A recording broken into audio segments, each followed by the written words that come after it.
Hi, I'm Sandra. Oh, that's the wrong advert. Should have even been there. Imperial Lounge presents an icon. Reggae dancehall by the beach. To be held at Imperial Lounge, 2 to 14 High Street, Margate Seafront, Kent, CT9 180. To be held on the first Saturday of each month. Your host DJ Matt. Also rotating DJs, Roddy Boone, DJ Happy, and Younger General. Doors open 8 p.m. till late. Free entry all night. Music policy, reggae, dancehall, and a touch of soul. On the first Saturday of each month. Reggae dancehall by the beach. At the Imperial Lounge Margate. Do remember you can also get VIP and shisha booking. More info on the World Jam Global website. That's www.worldjamglobal.com. Also www.imperialloungemargate.co.uk. See you there. It's the right thing you doing. Rebellious like Malcolm.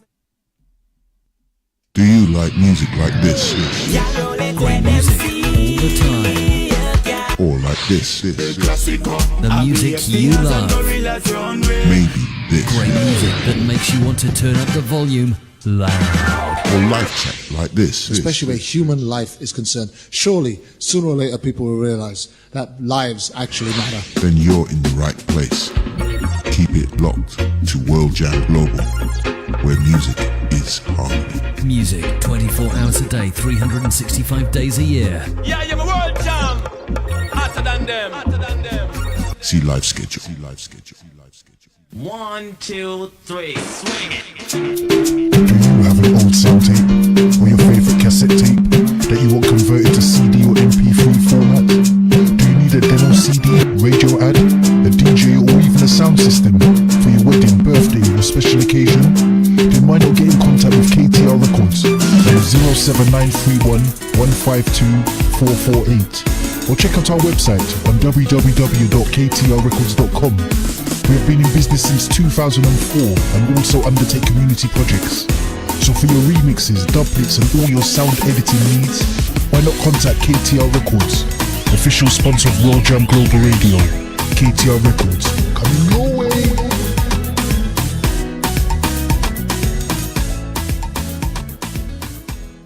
You see, it's here. You see. New feature coming from World Jam Global Radio in 2018. World Jam Global Top 10. To vote for your favorite artist, go to twitter.com/World Jam Global or facebook.com/World Jam Global. So pick the right track where you want to have in your car, or your house, or rock. At them.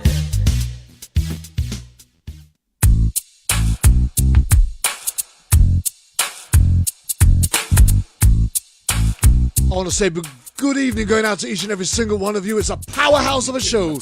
Stand by. I've got a host of guests looking to give you a very good debate. I pay for my crime. United we stand. It's the voice of a nation. My name is Kirby Julian. It's Issues Today on World Jam Global Radio, and we are going out live. I pay for my crime. Already did my time. I pay for my crime. Already did my time. I pay for my crime.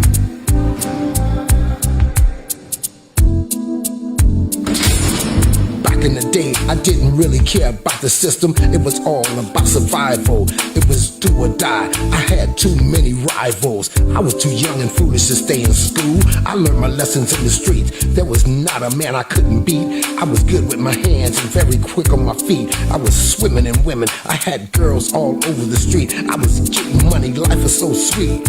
Now things have changed. The whole game has been rearranged. I'm a changed man. Don't need no gun in my hand. It ain't about being no gangster. Life is too short to spend it all in jail. Trying to cope with this living hell. Already did my time. I paid for my crime. Already did my time. I paid for my crime. Already did my time. I paid for my crime. Okay, today I've got a pay for I've got Alex Salazar, former law enforcement officer, Los Angeles. I pay for my car. I've got Jerry Summers, former chief of police, Texas. I've got former law enforcement officer and But I never got legal scholar, Jonathan Newton. what I had to do. Mother advocate and activist, Yolanda McNair. I must admit, And pastor, public speaker and advocate, Pastor Greg Greers. and thinking over since I've gotten older. The life I used to live, I United against brutality. United we stand. It's the voice of a nation. but I was no. My name is Kervin Julian. It's World Jam Global Radio, and the program is Issues Today. Stand by. Schwarzenegger, I'd chew you up and spit you out like a real alligator, especially all you haters. Going on, going on, going on, going on, going on, going on, going on. Okay, we've got so much to discuss today. We've got so many people to talk. First and foremost, let me just apologize that our United Nations representative, Bruce Knott, is currently caught up on his travels from Shanghai, China. He's on his way back to New York and unfortunately cannot be with us at the moment. We are rescheduling another show for the 22nd of September where we'll have a couple more members of the United Nations. But Pastor Greg Greer, who's also a member of the United Nations, has agreed to step in and answer questions on that respect. But so far we have, as I said, we've got Alex Salazar, Greg Greer, Jerry Summers, Yolanda McNair. And first, let me just introduce you to, because he can't be here for that long today. He's going to just give us a snippet of what he's going to be talking about on the 22nd of September. It's former law enforcement officer and legal scholar, Jonathan Newton. Good evening, good afternoon, Jonathan. Hey, thanks for having me. The pleasure's ours, Jonathan.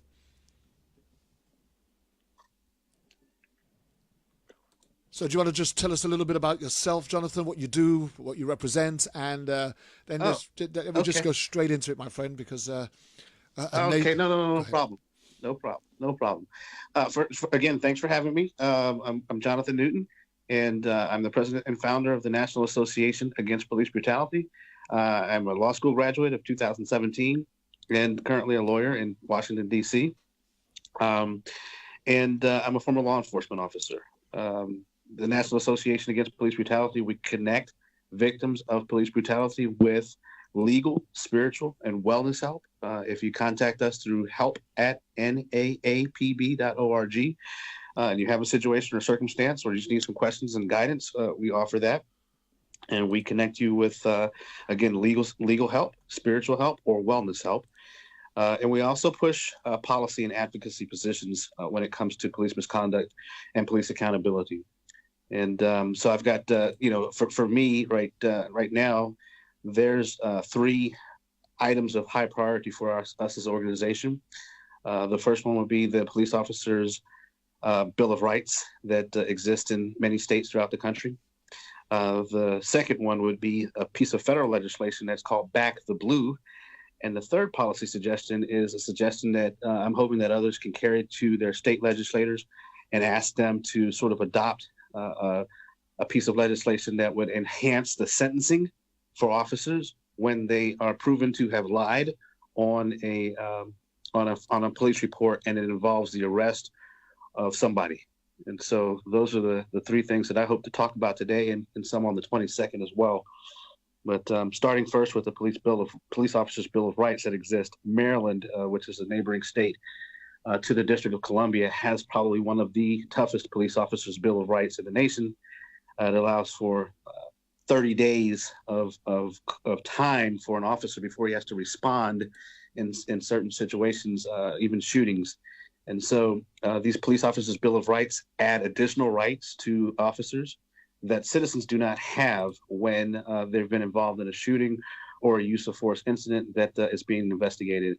And what we're trying to do is get people to rally behind the idea and the notion that these additional rights that are given to police officers really is an equal protection issue. It grants them additional protections that it does not grant citizens, and that creates an imbalance and inequity in the law.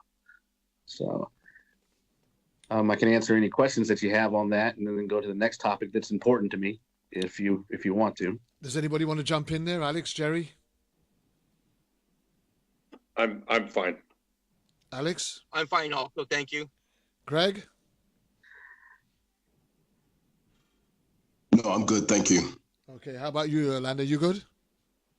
Yes. Who establishes what the police officers' Bill of Rights are in a state? I mean, which entity does that? That would usually be your state legislature, and it becomes law depending upon whether your state legislature agrees with the language that's been proposed. Generally, it's proposed by the police unions, and then it's pushed through like any other type of legislation that's inside your state. Oftentimes, most citizens are not really made aware that those laws have been put in place. When they find the laws on the books, they're kind of miffed that officers have those additional rights. When we rally behind the idea of challenging those laws, it can literally become a litmus test for a state legislature. You can say, listen, do you support or not support police officers having rights that citizens don't have? And if they support that, then that can become a real good leverage point for another candidate who's going to be challenging that particular legislator. But to answer your question, it's handled at the state. In Baltimore, in Annapolis, there was a push in 2016 to challenge it, and we were not able to get as much support for challenging police officers' Bill of Rights in Maryland. And oftentimes it's because most citizens don't even know that those police officers' Bill of Rights exist. When you look online or to Google, you want to, Google PIBR or Police Officers' Bill of Rights. And it can kind of give you sort of a list of the various states and what they have available. In Georgia, I'll give you an example. Officers are allowed to appear before a grand jury if the incident took place in the line of duty. And they're able to get on the stand and persuade a grand jury as to why they shouldn't be charged. Citizens are not allowed to do that. And so that type of inequity is what we're talking about. So officers having additional rights that citizens don't have. Jonathan, this is Jerry. When you're talking about challenging the Bill of Rights, are you doing anything with regard to the necessity for law enforcement or their departments to be much more transparent, or is that not included in your challenge to the Bill of Rights at this point? No, it's not really included in the challenge to the Bill of Rights. The first thing that we wanted to do was really take away the protections that they do have, additional protections that they do have that they don't. And we view the transparency issue as what folks have looked at in terms of independent investigations. That would cause we push more for independent investigations. We want the investigations to happen, particularly for police shootings, at the federal level. Michael Bell with Plea for Change has talked about establishing an independent investigation agency that's very similar to what the NTSB does, and they issue a report. The DOJ does do independent investigations of shooting situations only when the state has requested them to come in and do it. And so, but in terms of have we looked at it from the transparency standpoint? No, we haven't. We're just talking right now, just getting people coalesced around the idea that police officers don't need to have additional rights that citizens don't have. Wow. That's very powerful. But before you go, Jonathan, I just really wanted to rewind back on one particular thing that I found absolutely, when you talk about the extra rights that police have, that and the fact that the general public, Joe Bloggs, doesn't actually know about these rights, and when bills are passed, one of the things that we did discuss some time ago, which blew me away, was that qualified immunity. And I know it's not on the table to discuss today, but I still think that there are a lot of people that don't understand what qualified immunity is and what it means for a police officer, and how it sets up an unfair advantage in any aspect of potential prosecution against a police officer if they were involved in the type of crimes that we're talking about. Can you just run through that qualified immunity spectre again for us and give us an understanding of what it means? Sure. Qualified immunity is it's a common law. When we say common law, we mean judge-made law. You will not be able to look at any code book or set of statutes at a state level and say, there is the language for qualified immunity. It is completely a judicial construction that says when an officer shoots or does something that would appear to be offensive to average everyday citizens, right? He may be entitled to immunity if the right that he has infringed upon is not clearly established. And so when a lawsuit takes place for wrongful death or Fourth Amendment violations, the first thing that happens generally is the plaintiff's attorney will file a complaint. And then the next thing that'll happen is generally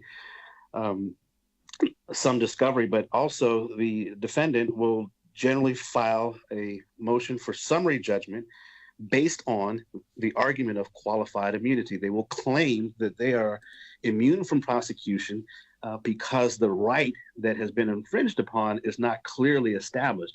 And so what it means for a right to be clearly established is simply that that right is known to the officer at the time, and that he in spite of knowing that that right was clearly established, he still decided to infringe upon that right. And it's important that people know that what's clearly established in one judicial circuit or one area of the country is not clearly established in another area of the country. And so in the Fourth Circuit over here, it will be different than what's clearly established in the Ninth Circuit over in California, or the 11th Circuit down in Georgia and Alabama. And so citizens think that each shooting or each individual case, even though it appears to be bad, it will sometimes be summarily dismissed because the officer is entitled to qualify, or at least the judges determine that he's entitled to qualified immunity. And so where that doctrine originates from is it originates from the old axiom that the king can do no wrong and he should be immune from prosecution. And it's a derivative of that. And there's two forms of the immunity. One is absolute immunity, which prosecutors and judges are generally given absolute immunity for anything that they do while they're carrying forth their function. And the police are given qualified immunity and for anything that they may be qualified for.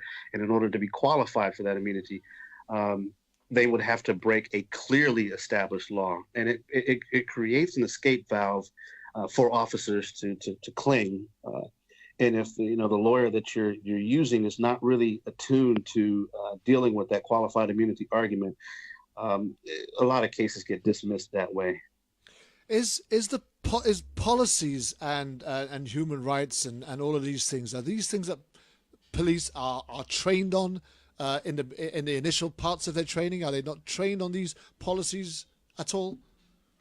So I'm sure Jerry can speak to this better. When I went through police training, just a basic, I have a basic law enforcement certification. I'm sure Jerry and Alex can talk about how it's done out, in California and where they come from.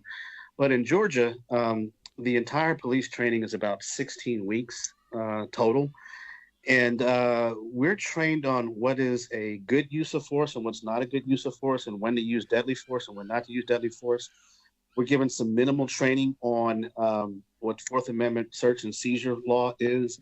But in terms of, what is allowed and what is not allowed, it's very abbreviated. The training is very abbreviated. And so the officers are trained on things like, ability, opportunity, and jeopardy. If they see that the person has the ability to create serious bodily harm or deadly harm, that's one leg of the use of the deadly force paradigm that's trained. If they have the opportunity, if they are taking the opportunity to use that deadly force, and if the person is in jeopardy, if you feel like yourself is in jeopardy or somebody else is in jeopardy, a third party, then you should be able to use authorized to use deadly force. And so what happens oftentimes is that's how officers are trained. They are only trained when to use it and when not to use it. And the arguments that are made when it comes to qualified immunity are very nuanced arguments.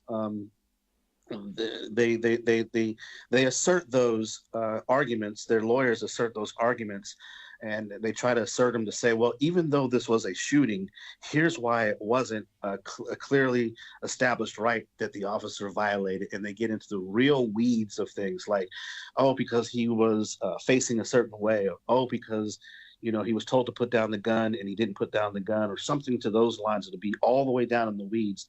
And those arguments, you really have to do your legal research to find a case that's similar on point to be able to say, but he's not entitled to that qualified immunity, because here's where it's been clearly established in the past that that's a right that every police officer should know. For instance, every police officer should know that we're not to shoot a suspect who's running away from us. Wow. That's a clearly established right. Every police officer should know that we should not shoot an officer, a felon who's fleeing. Okay? But then we had so many. I mean, we can go into We've had so many of those, and Right. we're still not getting a result.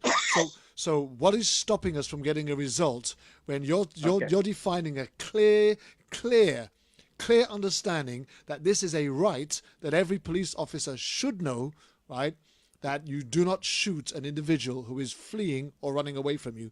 But yet we've had numerous accounts of police officers shooting and killing or maiming an individual that's running away from them, still without a prosecution. So how are we still in that position? If you really look at the use of force laws in all 50 states and in the District of Columbia, particularly the use of deadly force, in Georgia, I think it's 16-4-20 under the Georgia title. When you read the language of the law, you will see that the law in itself has a lot of not ambiguity, but just play in it. It's not a binary thing. When you read the court opinions that have been issued by the Supreme Court and mostly by the courts of appeals of the various circuits, you will always see that one of the things that they address is that they don't want to create a binary system because officers must, according to their rationale, must have the ability to make a snap judgment in an instant.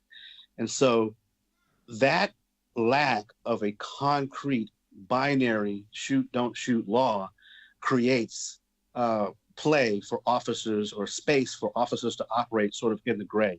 And so my solution, my suggested solution to that is we need to have some prerequisites before an officer can get to a shoot, don't shoot scenario. Now, if there's a true rapidly evolving situation, then there can be the law as it is interpreted. But most situations, and I mean, I would ask Alex and Jerry to speak about this. They've had much more experience in the streets than I did, but most situations, most encounters that police officers have are not life or death encounters. And when they create these life and death encounters, then they are claiming qualified immunity. I think that they should never be entitled to qualified immunity when they shoot somebody and they created or precipitated the entire situation.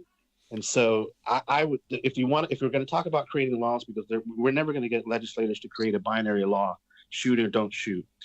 What we should be talking about is creating laws that require officers to take certain steps before they get into a shoot or don't shoot scenario. Let's just throw that across to Jerry while we're there, Jerry. That sounds all very, but for me, first and foremost, if working in a care system here in the UK, for example, policies and procedures, one of the first things that we must learn, which are the rights of the individuals that we support, and we can be fired for gross misconduct for any breach of those rights that we might administer to one of those that are in our care. Should that responsibility not even be greater on an officer who is charged with the authority of public service? My short answer is yes, it should be.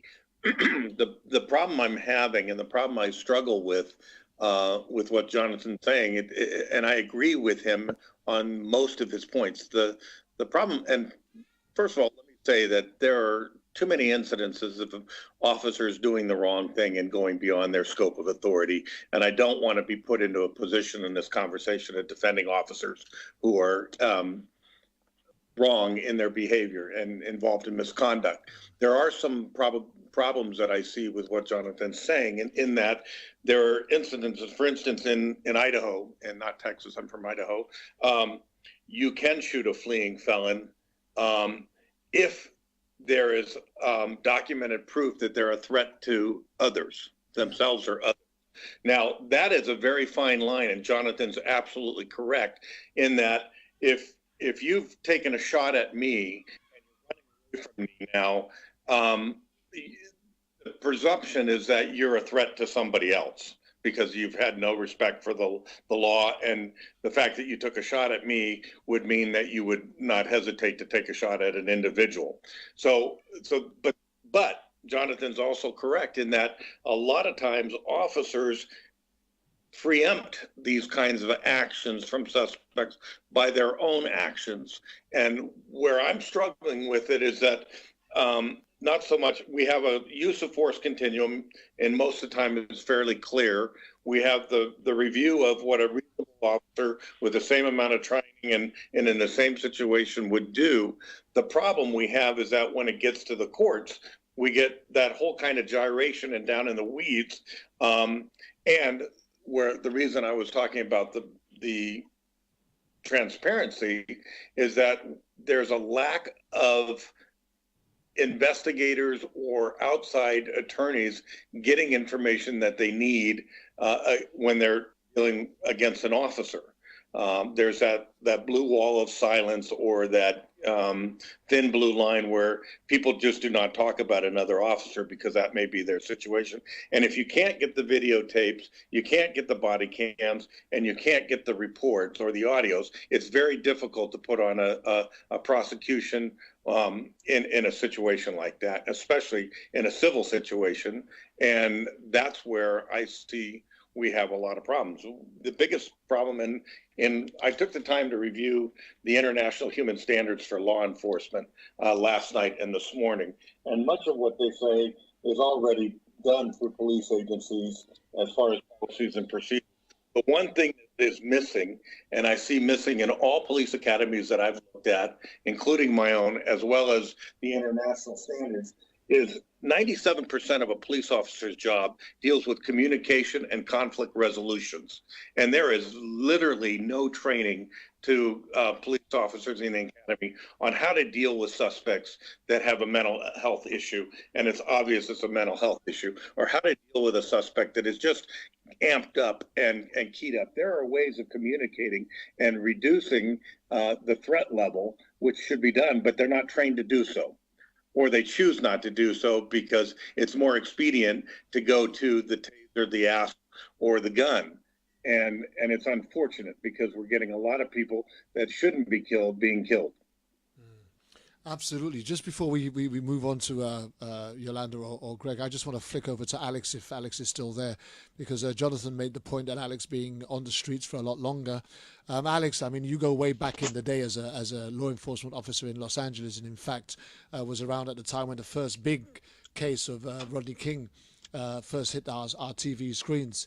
How much of the individual's rights were you aware of when you were being trained or you were out on the streets? How many of their rights were you aware of, and how many of their rights did you think you were breaching, or was you opposed to breaching? Just give us an insight into that if you can. Of course. Well, prior to the Rodney King incident in 1991, I came on in 1989. It was still pretty much an environment where you could get away with anything. And so the police would often make up their own rules, their own abuses. I saw this being projected upon especially the poor people, the blacks, the Latinos, and those that really weren't aware of their rights and their laws. And so, they got away for it. And we thought that after Rodney King, after the Christopher Commission report and having this whole international view, that it would stop. But then 6 years later, we had the biggest scandal ever. It was called the Rampart scandal, which became the focus for the movie Training Day. And what ended up being is this whole expose, as Jerry mentioned, I think Jonathan touched on it a little bit, was this whole code of silence thing. And so that really has been the challenge in bringing out, as we're doing with the Roman Catholic Church and exposing all the pedophilia that everyone has known has gone on, and changing the subculture to not have this type of mentality where the officers, literally believe that they can get away with murder when they hide something, when they shoot someone, or they're framing somebody, they feel like they're without immunity. Wow. So when you go to someone like Yolanda McNair, who is speaking on behalf of mothers right across the states through Protect Our Stolen Treasures, etc. Yolanda, how do you feel when you hear that officers have actually got rights that defend them against your rights that they breach?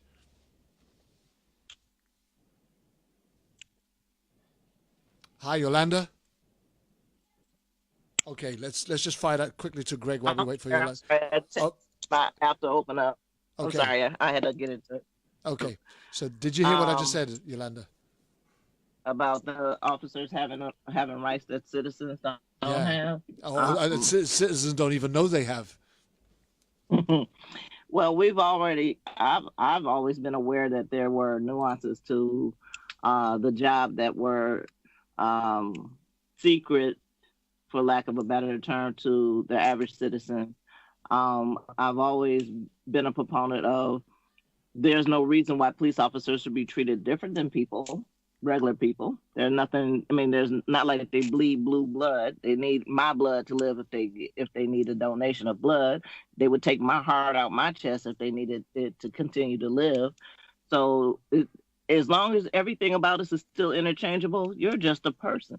Yeah. So I've never liked the idea that they had special rights or special rules written up for them. I thought that they should have been held to a higher standard based on the fact that they chose that job. It's not like they were forced into it. This is not some sort of slavery where they are, they were forced into what they're doing. So the choices that they made are their choices. The hazards and the dangers that they incur were acceptable to them. That's a choice. I can understand them having certain things be different for them, but to make them where they're super, they're not super. They're just regular people. They make mistakes like everybody else, and they should suffer the consequences, especially when they commit a crime. That badge is not a get out of jail free card, and it's been used that way so long that the average citizen doesn't even think about that anymore. They just look at it as that they're okay with that. They can do that. Absolutely. They're free to get away. Greg, I'm just going to quickly flip over to you if I can. Yolanda just referred to it as a get out of jail free card. So we've often heard the police use I was in fear of my life. But now we've got a tier above I'm in fear of my life. We've got qualified immunity. That means that even if they can't argue I was in fear of my life, they've actually got qualified immunity, which means that if they do not know what rights that they were breaching, then they can't be prosecuted. How do you feel when you hear that for the likes of those that you've advocated for and spoke on behalf of, and the families that you've had to console and comfort over all of these years? How do you feel when you hear that? Well, listen, Kervin, I believe that, and not even let me say, not even just I believe that many others who are fighting on the front lines believe that you have to really approach your fight from an advocacy standpoint very specifically. Meaning that, like in Jonathan's case, and I know Jonathan very well, and even when he started the organization, which has grown tremendously, I can tell you that a lot of the cases that we fought around the country, even fighting against the police who murdered Tamir Rice in Cleveland, Ohio, when it comes to the police officers' Bill of Rights, it is not a constitutional amendment. Just like Jonathan has said and broke it down very greatly.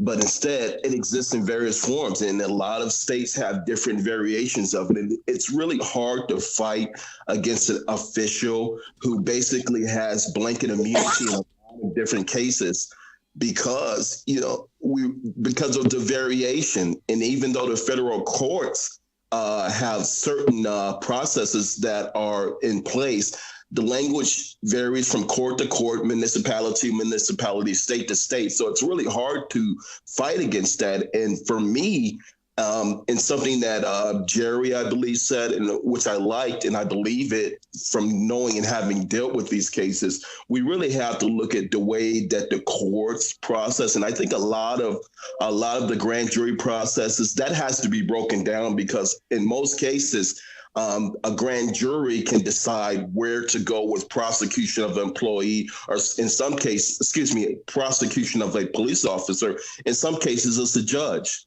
So we really have to look at that process and how to break it down and how to fight against that. And if we can expose the grand jury process, I think that is more than half the battle in the prosecuting bad apple officers.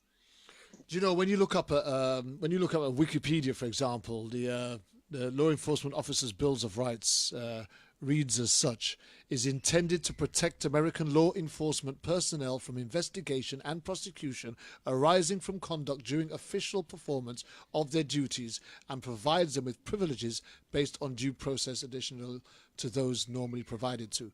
Now, that sentence in itself is a very scary sentence indeed, is it not, Jonathan? Yeah, it is. Yeah, it is. When you read the language, read it one more time. It says, Law Enforcement Officers' Bills of Rights is intended to protect American law enforcement personnel from investigation and prosecution arising from conduct during official performance of their duties, and provides them with privileges based on due process additional to those normally provided to. That's an amazing statement, because what the inference is, or what the assumption is right, that if they were to go through the criminal justice process just like every other citizen, that they may not get due process. In other words, they're saying you and I, or any American citizen, if we were to go through the system, we would get due process. But if a police officer were to go through the entire system, he would not get due process.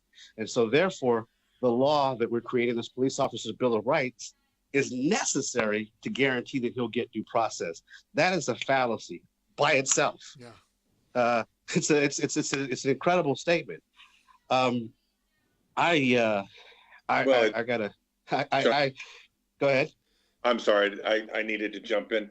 It's not only a fallacy and it is an incredible statement, it's criminal on its face, because either our jurisprudence system allows us to have due process or it doesn't. If it allows us to have due process on behalf of a citizen, then by God, it allows the officer to have due process under the same terms and conditions. Right, absolutely. And when you talk about going through the process, right, what Police Officers' Bill of Rights does is it disempowers the ability of citizens across this country to hold police officers accountable. It says that when we put 12 of you or 6 of you in a room and we say that you're the jury, we can't trust you when it comes to police. That's what Police Officers' Bills of Rights says. You're not intelligent enough. You're not smart enough to look at the facts that are going to be presented to you in a courtroom. You're not unbiased enough. Where that's crazy. You know, I mean, if you really look at what we should be doing, and I'll tell you, it bothers me, because it bothers me greatly, because what happens is we give up these rights, or we allow these rights to exist, and we don't understand the implications of what it's doing. Literally hundreds, if not thousands, of cases this year will be dismissed under qualified immunity. Literally hundreds of cases won't be properly investigated. And it is important, what Jerry articulated earlier, was that, you know, when we talk about openness and transparency, states need to have open file policies, just like prosecutors do in some states, right? When these investigations take place, I believe that the family is entitled to everything that the state is entitled to, because they have a vested interest in seeing justice being done for their family.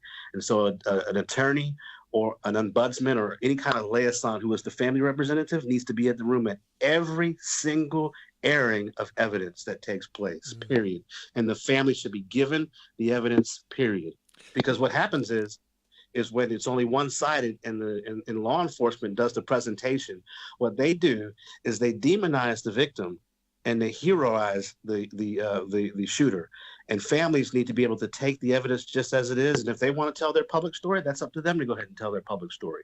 But right now, the way that it's set up, only the state has the opportunity to look at the evidence, and that's unfair. Just Kervin, one. Yeah, Kervin. go ahead. Go ahead.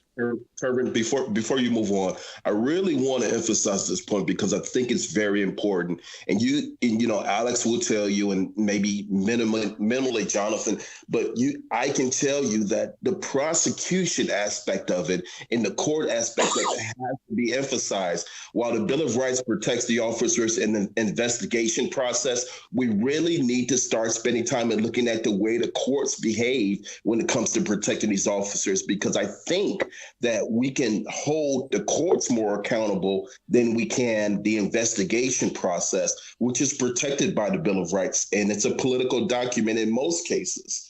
But when I say that the way the courts behave, here's a key. There hasn't been we're starting to see as of what's in the last 24 months, and I can't right off the top of my head, I can't remember what jurisdiction it was or what state it was, but when you have bad prosecutors, in the case of Ferguson, we had a prosecutor who was down there who blatantly protected the officer, Officer Wilson, who murdered Mike Brown. And while it's a highly politicized case, I mean, I can tell you even in Tamir Rice's case, the prosecutor basically made this whole case a political event. So when I tell you that if we can find ways to start holding prosecutors in the courts responsible and even break down that grand jury process, I think that we will see even quicker result while folks like Jonathan and everyone else are tackling and changing the Bill of Rights when it comes to state by state. Yeah, definitely. I completely agree. I definitely agree with that, because the power of the vote really cannot be understated enough when it comes to our criminal justice systems. We elect our judges. We elect our prosecutors. That prosecutor that you're speaking of out in at Ferguson, Missouri, St. Louis County, he was replaced within the last 3 months. He lost his election for re-election. The officers over in Baltimore that were held accountable for the Freddie Gray incident, they were prosecuted. That prosecutor won re-election. And what you're seeing all across the country, and that's something that we can work together on, I really would love to work together on, is bringing attention to the other areas of the criminal justice system that we can have a faster impact on, and that is prosecutors and our election of our judges. That's definitely an area that we can focus on, because if you change that dynamic, right, you do change some of the culture in policing. You know, if police officers know that they're going to be subject to prosecution because this prosecutor has said, like Larry Krasner has said up in Philadelphia, if you break the law, I'm going to prosecute you, and if you lie on stand, I'm going to make sure that your name is known to everybody, so that you could never testify again in another case. Do you know, prosecutorial misconduct is something that I want to come on to very shortly. So I don't want to go too deep into there just a second. I wanted to just stay on to this statement of Officers' Bills of Rights for a particular reason, because I'm going to come to Yolanda now, because it says, right, again, Officers' Bills of Rights is intended to protect American law enforcement personnel from investigation and prosecution arising from conduct during official performance of their duties. So how do we comfort, how do we explain to people like Yolanda McNair, whose daughter was killed by an officer who was not, it was not during his official performance of his duty. In fact, it was a party at his house where he was dancing around and shouldn't have even been in possession of his weapon. So how does that Bill of Rights protect that particular officer against prosecution? And how do we comfort someone like Yolanda McNair, who lost her daughter in a very, very, unfortunate circumstance? So I don't know how you feel, Yolanda, when you hear that, because for me, when I'm hearing that, it says that this guy was not performing during his official duty, so therefore he should not have been protected. Is that not what it says? That's how I feel about it. Like I said, they want to say, well, no, he was acting in a citizen's capacity. He, by state law, city law, is allowed to carry his service weapon while he's off duty. But at the same time, he's conducting himself in a manner that is restricted in their guidebook, even as an off-duty officer. He is, one, not supposed to participate in any kind of sporting activity, and dancing qualifies as a sporting activity. Two, he's not supposed to be in a location that's serving alcohol and consuming it to a certain level. That's not saying that he can't have a drink, but this party had been in full swing for 6 hours. Wow, I remember Jerry. You was actually listening to the show on the day that we did this show with Yolanda, and your responses and your remarks were very, very, prominent. So again, just a little bit of feedback from you as to how this Bill of Rights can still be protecting an officer who was performing outside of their duty. Well, it shouldn't be. First of all, in Yolanda's daughter's case, it's tragic that. The individual is consuming alcohol and carrying his duty weapon, and that's just a no-no in any standard of policy and procedure. The problem is, as an officer, you have other officers investigating them, and that officer was protected by the officers that investigated the case, and it's tragic. I deal with, in what I do, I deal with officer and prosecutorial misconduct as the things that I concentrate on, and in her case, it was clearly both.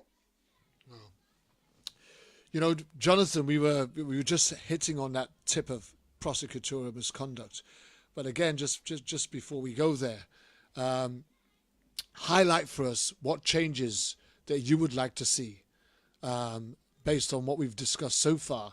Before we move on, especially when we talk to the officers' bills of rights and what you think can bring about the transparency. First off, Yolanda, I'm sorry that that's happened to your daughter.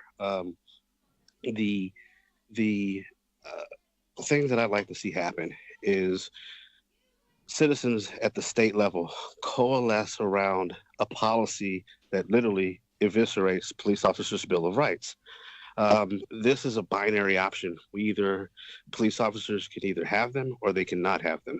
And I would like to see us, create a campaign that literally talks about, we create a slogan just like the NRA does, that talks about taking away these rights from officers.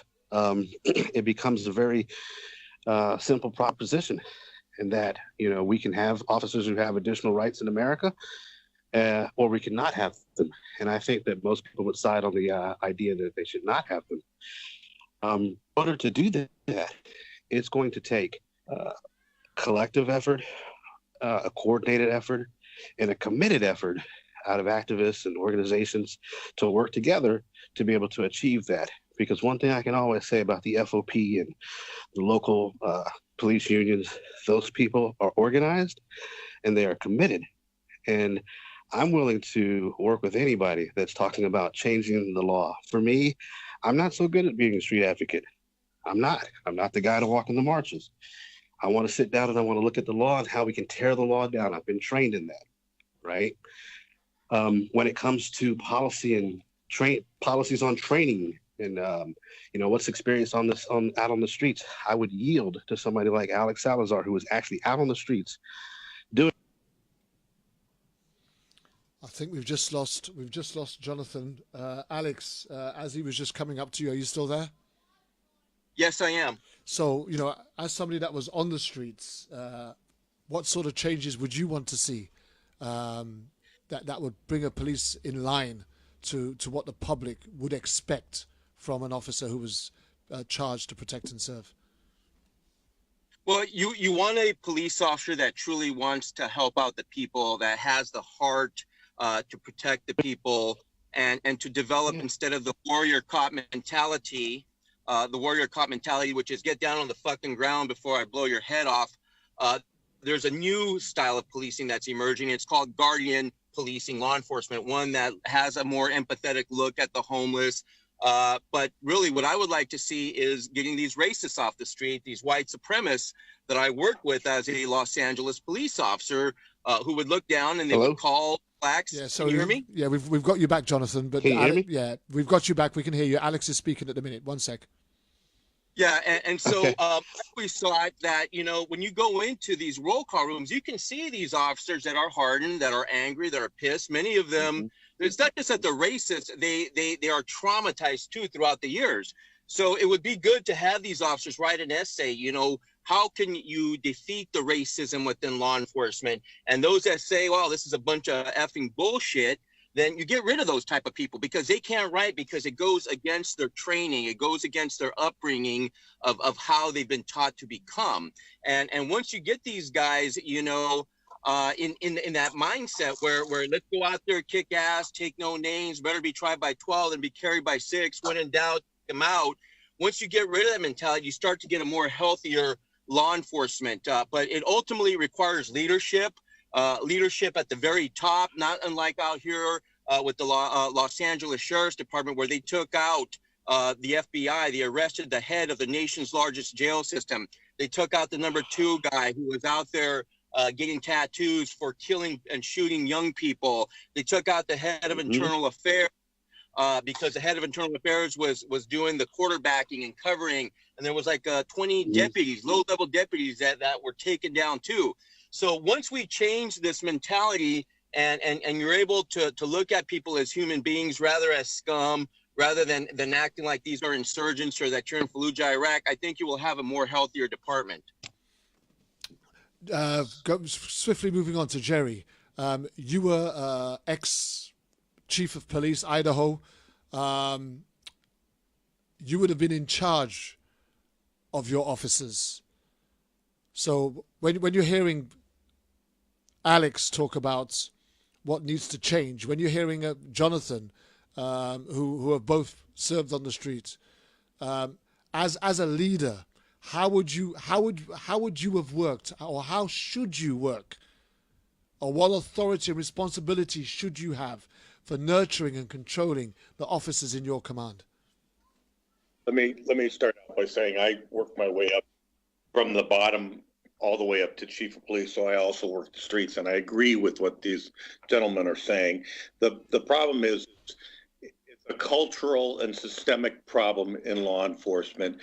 Any kind of change in a culture has to be a top-down. It has to start from the chief of police and infuse its way down into the bureau commanders, captains, lieutenants, sergeants, and then down to the individual officer. It is a top-down strategy. There's no way around that to change the culture.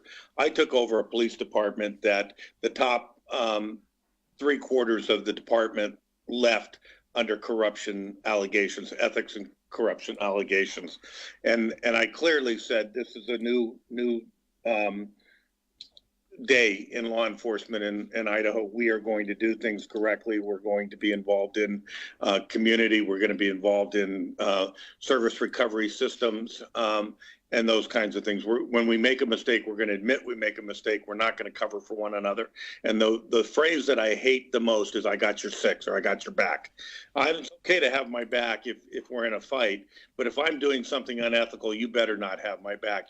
I would expect you to step out and say, no, Jerry did something unethical and he needs to be dealt with, and the organization needs to deal with that. Unfortunately, law enforcement is a paramilitary, quasi-military organization, and people come up through the ranks. And so that systemic problem of racism or corruption or whatever it may be is brought up. And that's why a lot of departments will go outside and rather than hire a chief from inside the department, it's a mayor or it's a city council that's wanting to change the culture of that department, so they'll go outside and hire a chief from outside.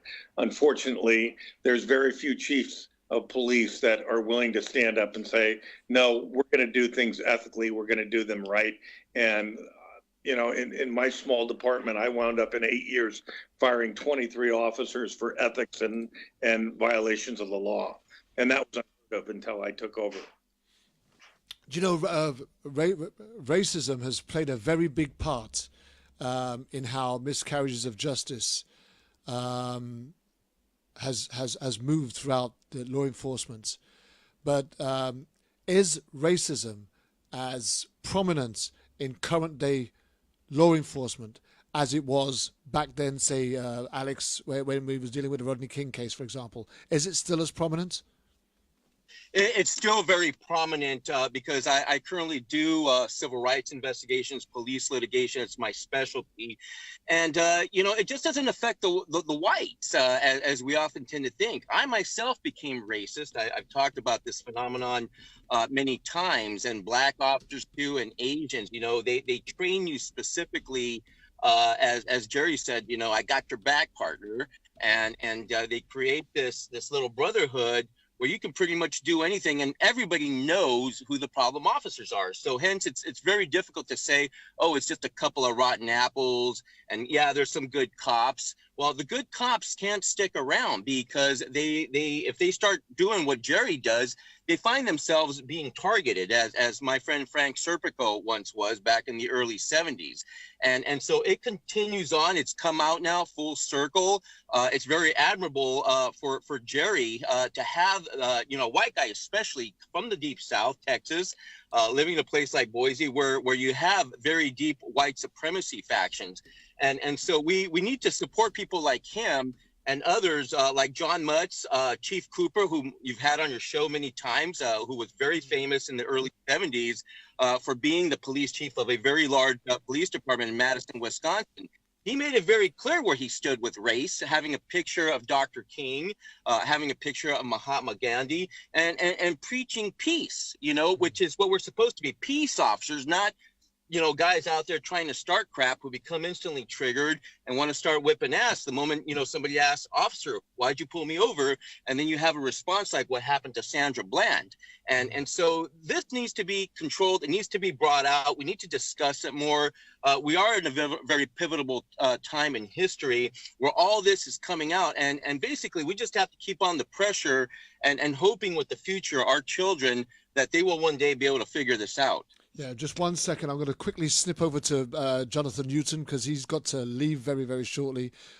He actually has a woman who was a misconduct client who was scheduled at 1:30. She was beaten last night and he's got to leave. That's the message I've just got. So quickly, Jonathan, before you leave, can you just sum up what you wanted to say before you go? You guys are awesome. I'm so inspired by hearing the conversation and the dialogue. You guys and ladies, I want to say that, Yolanda, we appreciate what you're doing up there. What Alex just said is really it. You have to keep the pressure up. We have to keep the awareness up. This is a game of small gains, and but we can see some momentum and some progress. We've had, an officer convicted down in Texas 2 weeks ago. Roy Oliver, right? We've had, an officer convicted in South Carolina through the federal system. We've got a lot of work to do, but I'm so pleased to see so many people still involved and really trying to move this ball forward. I'm looking forward to working with some of you guys into 2019. If there's anything that I can do to be of assistance, I can be reached at jnewton at NAAPB, that's peanutbutter.org. And if you need help getting connected with legal, spiritual, or wellness help, you can hit us at help@naapb.org. We're a small outfit in terms of staff, but we do a lot of work, and we look forward to continuing the service and doing all that we can to sort of change this dynamic to actually eradicate police misconduct. And what Alex really articulated there is really what I see needing to happen is that at the street level, the conduct of officers needs to be addressed in the training, and it starts at the top when you have leaders like Jerry. And some others who have taken over police departments. What you can see is once that training is put in, that expectation is put in place, you can weed out the bad officers and create an environment where bad officers wouldn't want to even be a part of it anymore. And so I appreciate hearing everything I've heard here today, and I'm looking forward to working with you guys in the future. Well, Jonathan, it's been a pleasure having you. Sorry that you couldn't stay for the whole show. Do remember that we're coming back on the 22nd of September, I believe, is the date that we've booked, with 2 representatives from the United Nations. And we're going to look at how we can actually go forward with some of these suggestions that we're bringing out here in this show today. Okay, so again, I thank you for all the work that you do. and we do kind of look forward to speaking to you very soon. Excellent. God bless you all. Okay. Moving swiftly on. It's very difficult when you start hearing these stories that we constantly hear. And then you've got people who've got no platform. And, this show, for example, and I'm not just patting myself on the back or beating my own drum, but it's very rare that we actually have a platform for the innocents and the victims to be able to tell their side of the story. And we often talk on this show about how people are then re-victimized after being the victim of police brutality or misconduct or unlawful killing, and how they decharacterize these individuals and criminalize them in order for them to justify their shoot or their kill. But surely going forward, I think, Greg was hitting the nail on the head for me when he's talking about, okay, well, we're struggling to get the Bill of Rights changed or affected in such a way that it becomes more unilateral to be used across the nation. But surely if we start to attack the court system, the prosecutorial misconduct, and the voters who vote in these district attorneys and sheriffs, etc., if the campaign starts there and we start putting good heads in seats, surely the results should or could change. I don't know, I'm just going to throw that out there. Greg, you want to pick up on that? Sure. I mean, Kervin, that is 100% correct, because if you are, and I have to emphasize this for the third time, but we are fighting a rather large battle against municipalities, because again, you're going through cities and states and towns and townships and county courts. And I mean, you just have so many different levels that it almost becomes a tedious task to fight against those levels. From my organization and some of the advocates who've worked on the front lines, including Alex, who I've worked with very closely, we've run some very great battles around the country. We even overturned the youngest person executed in the history of the United States, which was the Stinney case, when we fought against Governor Nikki Haley in South Carolina, Manning, South Carolina, when she was governor there. We overturned that case, and that case was a 70-year-old police misconduct case, which led to the execution of a young African-American male from 70 years ago. It was from the 40s, what we call a legacy case. When I tell you that we did it with putting pressure on the courts, putting pressure on Governor Haley and her team to do the right thing in this case, I can tell you effectively that these measures work. But, we really got to look globally and strategically at how we fight these battles. And if we can hold the courts accountable, get some of these judges who've been sitting on the bench for 40, 50 years and they act outside of the public interest, if we can call these people out, highlight what they're doing wrong against the public interest, I think our struggle is a lot better served. And I can tell you effectively, that's what we've done. That's what we've done in Tamir's case. Even though we did not win the fight in Tamir's case, I put the attorneys in case who fought that battle, and it became a political piece at best. So we got to look at how we fight the case. Prosecutors are the chiefs in a lot of these cases. And, a lot of these guys know each other. They know the officers. They know the police. I mean, they're personal relationships that we have to break down and bridge through. So, yes, we start with the courts and really figure that there's an accountability level that's even higher than the policeman's Bill of Rights. Where do you sit on that one, Jerry? I agree with Greg. The probably one of the biggest issues I see is the prosecutorial absolute immunity, in that what we're seeing over and over in the cases that where the officers are getting convicted is that the prosecutor is doing their job the way they're supposed to be doing. We see too many cases in these where officers are allowed to lie, or the prosecutor lies, or they hide exculpatory evidence and it doesn't come out. And then when it finally does come out years and years later, often we don't have any judges that are doing what they're supposed to be doing and holding the prosecutors accountable for their Brady violations. There should be two things that go on in a situation where there's either known misconduct by the prosecutor or the police, and that is they should be called out. The judge should absolutely deal with them. The case should automatically be dismissed, and the individual that's been convicted because of the Brady violation should either be granted a new trial or exonerated. That's first and foremost. And then the judges need to hold the prosecutors accountable for their ethical violations. Every bar association clearly says they cannot do that. They shall not do that. Yet if you go back and look over Brady violations and several other types of Brady violations over the last 50 years, you'll see they're outrageous, and not less than 2% of any prosecutor that gets caught at misconduct gets any type of discipline and action at all. And if they do, it's generally just a letter of censure, and that's it. And that's got to change. As much as Jonathan wants to get rid of the qualified immunity, and I agree with parts of that. Parts of it I don't agree with. I also think that the prosecutorial absolute immunity needs to go away as well, because what's happening is our court system. Prosecutors are supposed to be holding police officers accountable for their actions. Judges are supposed to be holding prosecutors accountable for their actions. And what we've seen is a systemic failure of any one of them doing what they're supposed to be doing. That's very true here. So here's the thing from a layman's point of view, and I'm Joe Bloggs. I'm general public. All right.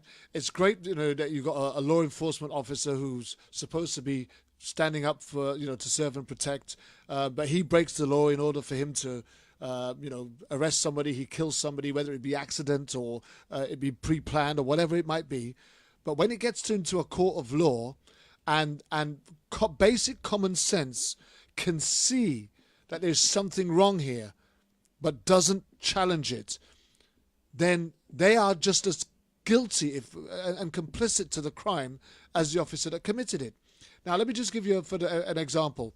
So recently on social media, you had this thing that came out where this female police officer has entered the wrong house, thinking it was hers, and suspecting an intruder in her home shot and killed a man in the house, only to realize that she was in the wrong house and she wasn't even arrested. Everybody who commented on that, even on its initial posting, smelt a fish. Everybody knew that there was something that wasn't quite right about this. And I remember putting a little remark on that post saying, I'm quite sure if they was to go around and ask the neighbors, they might find something different going on here. Well, true to say, it turns out that this police officer was actually in a relationship with this particular man, and she had the fob to his house, and when she couldn't get in, that's when she got angry. She actually then had to buzz. He came down to the door, she took out her firearm and let loose on him. Now, she still hasn't been arrested from all intents and purposes, but I can't imagine how she will be prosecuted and how much of the truth is going to come out in this. But if prosecutors are dealing with cases like this and other cases that actually look like there's something wrong here, I smell a fish, but I'm not going to try and uncover it, and we're going to protect the blue line, and this is all about fair and decency, and let's make sure that we look good in all of this, and let's hammer the guy, let's hammer the small guy, then they need to be held, if not just as accountable, even more accountable than the officer that initially committed the crime, because I can't help but believing they are the ones that are initiating the total cover-up. Would you not say so? I'd agree with that, yes. So how do we bring the pressure to bear on the district attorneys and on the prosecutors who actually initiate these cover-up? I don't know where you want to go with that. Maybe you might want to step in again, Greg. Well, just in the sweet and short of it, I mean, all of these actions become political. And what we have to do is there's two ways to fight cases that we've learned. And some of you may disagree, some of us on may agree, but there's two ways: the court of law and the court of public opinion. One can outweigh the other. When I say that the court of public opinion can outweigh the courts of law, if we can politicize a case enough, and that's what we did with Tamir's case, we took it out of Ohio and we brought it to an international arena and even a national arena. What I'm saying is that if we can bring enough attention to these cases, then a lot of times communities can put pressure on the courts and the prosecutors, on the judges. If they know that the attention of the world and the eyes of the world are watching, then there's a less likely, and I'm not saying that it's going to happen in every case or that it's happened, but there's a less likely chance that they will do the wrong thing. We have to peel back those layers. Now, there have been high profile cases and even minor cases to whereas even the eyes of the world have been on these cases, and the prosecutors still in turn do the wrong thing. I'd say that even the battle has to be strategic, and how we fight it has to start from the beginning of the case. If we can strategize the case the right way, in Yolanda's terms, even from a family advocacy, the mothers, the families, we have to be able to strategize. And if we can strategize correctly and really know what we're up against. Tamir Rice's mom, Samaria, did not know what she was up against, and we spent a huge portion of our time training her on what she had to do, training her for when she spoke in public, training her about the logistics of how to deal with the legalities of her son's case. And that was more than half the battle. And then the other portion of it was just making sure that we did what we had to do from an advocacy standpoint with keeping Tamir's name outside in the news and the media. It helped the case a lot. And for other reasons, we weren't able to prosecute the officers. Reasons which, I hate to disclose, but what I'm saying is that another thing is really, the bottom line is it's really about the strategy, and strategies have to be put in place while the families and the families have to fight on an emotional level. Using public opinion is a very effective weapon, and that's what I would say a lot of times when cases are won. Look at how they strategize and how the cases are fought. Yolanda, you represent a lot of mothers and families through the work that you do. How difficult is it to keep the cases, the stories of these loved ones prominent in the news long enough to get the support that you need to get some profile on it? It can be quite difficult. My daughter's case, it went around the world. So you would have thought it would have been out there a lot longer, or that I would have been able to gain a lot of support in light of the fact that my daughter was killed at a police officer's house at his party, and all she was doing was out celebrating her upcoming birthday. The kicker for a lot of people, and really one of the most difficult things to deal with is the fact that this officer killed my daughter the day before her 25th birthday. So in order to celebrate her life, I got to relive her death every time. And it's been 6 years. It's not getting easier. But I know Samaria. I know Sandra Bland's mother, Geneva. I know too many mothers and fathers and the rest of the families in this struggle. But it is most difficult to do when the police officers are allowed to lie on the victims, when the press promotes those lies and never even engages the family to get a rebuttal or, do their job, which, not really their job anymore, and investigate the stories that are put out there to find out if there's any validity to it or not. I mean, the police department, in regards to my daughter's case, my daughter was killed on Sunday morning. Between Sunday morning and Thursday afternoon, they put out 5 different stories as to how my daughter got shot. But yet and still, the public remembers the last story because it was the most sensational lie.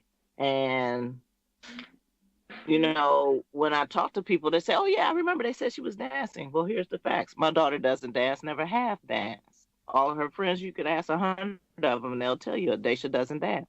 But what they did was they took the fact that I gave to one reporter, which was that my daughter was a licensed massage therapist specializing in physical therapy, because he's the only one that thought to ask what my daughter did for a living. And the police department turned around and turned it into my daughter being a stripper because her job requires her to touch people. And that's what they run with, you know, and we lose our momentum because people start buying into the lies. And then, of course, here's the other part. They always kill somebody else, so your story gets kicked off a front page. Your story gets put behind the one that happened yesterday because yours happened last week. And we need to stop jumping from one to another to another to another and stick with the fight. It is a battle of small game, and we do have to have the tenacity in us to do it. But we also need legal representation to actually know what the hell they're doing. And unfortunately, we have too many lawyers out here, and I'm gonna say it, don't know jack shit about dealing with police officers and their laws and bylines and rules, and we get stuck with them, and they screw us out of our time and out of our fight. You know, one of the things that's gonna get us somewhere in this battle is police officers having the integrity for which the badge requires. Jerry Summers spoke about it earlier on when he talked about he doesn't want anybody having his back if he's doing the wrong thing. And I just want to quickly flick over, you know, Greg Greer mentioned the Roy Oliver case where the Texas cop was found guilty. But you got to remember, initially in that case, he claimed that his partner's life was in danger when he fired into the vehicle.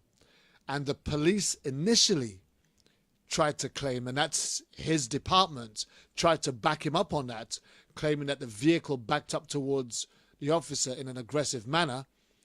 But it was only when his partner rejected his claim that his life was in danger, and then the dash cam proved that the vehicle didn't move backwards, that this officer's claims were then brought to light.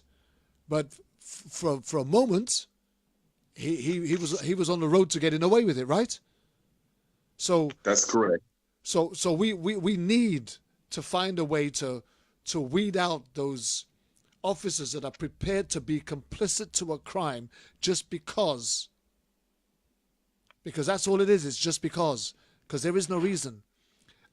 So how do where does the responsibility lie in managing officers that are corroborating stories in order to re-victimize people that are already victims? And maybe Jerry, you can jump in on that for me.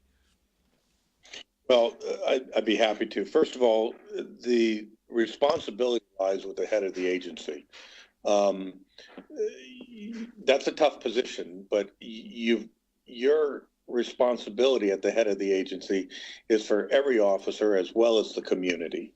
The fact that this officer, if his partner hadn't come forward, most likely what would have happened in that situation is the department would have gone with the story that he had given, would have buried the dash cam and wouldn't allow it to come out. And nobody would have ever been any wiser because we wouldn't have gotten to the information. So I'm a really strong proponent on removing the exemptions from law that allow police officers or even public officials to not release any personnel actions against the officer or the officers involved in. In Idaho, I was not able to speak about any of the terminations that I made, and I was not able to do so because the law prohibits me from doing so.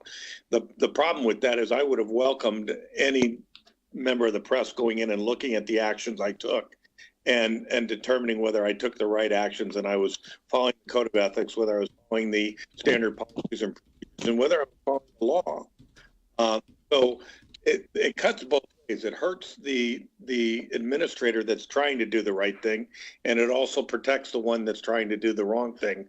So until we open those up to where personnel actions are open to the public after they've been completed, that puts the onus back on the head of the department. In other words, if I know that once I get done coming out and saying this officer did nothing wrong, the press is able to look at the summary of the allegations and our findings or the investigation, that's going to prevent me from going out and saying something stupid because it's going to wind up burning me. And at that point, that administrator is going to be removed. So transparency is a huge component of what we're all trying to accomplish. Unfortunately, state legislatures and police unions do not want that transparency, because when you shine that light of the public onto their actions, you're going to find that they're much worse than people expect. Very true. And I mean, Alex Salazar, we've had Alex on the show numerous times over the last 3.5 years, and I do remember him talking about the Rodney King case in particular, where he was almost feeling like he was being forced to be complicit to these officers' lies. Alex, if you remember, if you want to just flip back to those days when you was on the streets of Los Angeles, how difficult was it for you to stand up against the lies that you were trying to be forced to engage in? You know, it was non-existent to come forward. You'd have to be out of your mind or be labeled as a crazy to actually come forward. And if you saw a beating or even in one case, I saw someone being beaten to death inside an apartment. I was just a rookie straight out of the academy. And this guy ended up dying, because he had overdosed. And rather than getting him help and just trying to get him to the ambulance, these guys were just beating the crap out of him. I can remember the flesh of the black metal baton hitting this guy, and the officers, 3 officers just pointed with their guns, ready to shoot him, take him out. A lot of this is madness that has gone on for the ages. And so, that really challenged to change that mentality. Because it is not safe for any officer to come out. You will get killed.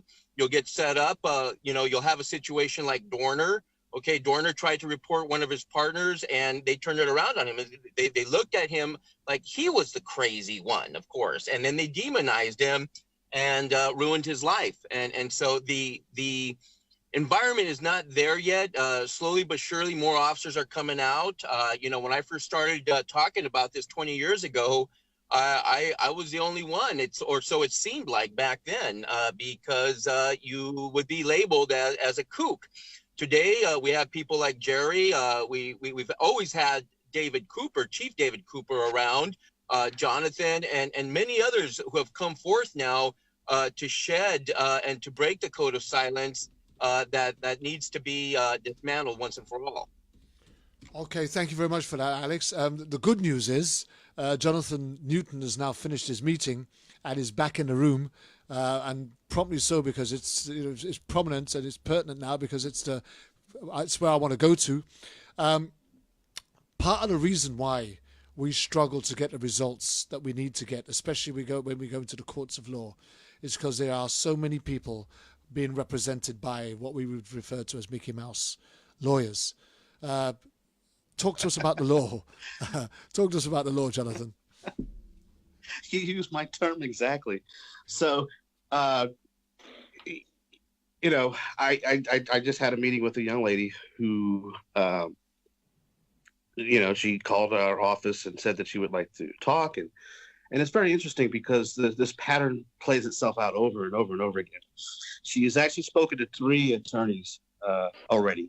And one of the things that I recognized in my first year of law school with the work that I was trying to do was, just because somebody is a lawyer does not mean that they're the type of lawyer that you need for that particular type of case.